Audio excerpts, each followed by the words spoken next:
যখন কিছু খেতে ইচ্ছে না করে তখন আমি এই বুদ্ধিটা অবশ্যই করে ফেলি খাওয়ার সময়। তো প্রথমে মাছগুলি সুন্দর করে ভেজে নিয়েছি। এটা হচ্ছে রুই মাছ, আপনারা যে কোনো মাছই ভেজে নিতে পারেন। তো মাছটা অনেক গরম ছিল, একটু ঠান্ডা করে নিলেই হতো। তো যাই হোক, আমি একটু তাড়াতাড়ি করে কাটা বেছে নিয়েছি। এরপরে পেঁয়াজ, শুকনো মরিচ, ধনিয়া পাতা নিয়েছি। তো এরপরে হচ্ছে সব কিছু আমি একসাথে খুব ভালো করে মথে ভর্তাটা বানিয়ে ফেলেছি। তো কেমন হয়েছে, আর অবশ্যই সরিষার তেলটা দিয়ে ভর্তাটা করবেন, দেখবেন দারুণ মজার হয়ে থাকে।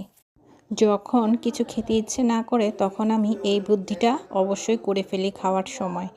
তো প্রথমে মাছগুলি সুন্দর করে ভেজে নিয়েছি। এটা হচ্ছে রুই মাছ, আপনারা যে কোনো মাছই ভেজে নিতে পারেন। তো মাছটা অনেক গরম ছিল, একটু ঠান্ডা করে নিলেই হতো। তো যাই হোক, আমি একটু তাড়াতাড়ি করে কাটা বেছে নিয়েছি। এরপরে পেঁয়াজ, শুকনো মরিচ, ধনিয়া পাতা নিয়েছি।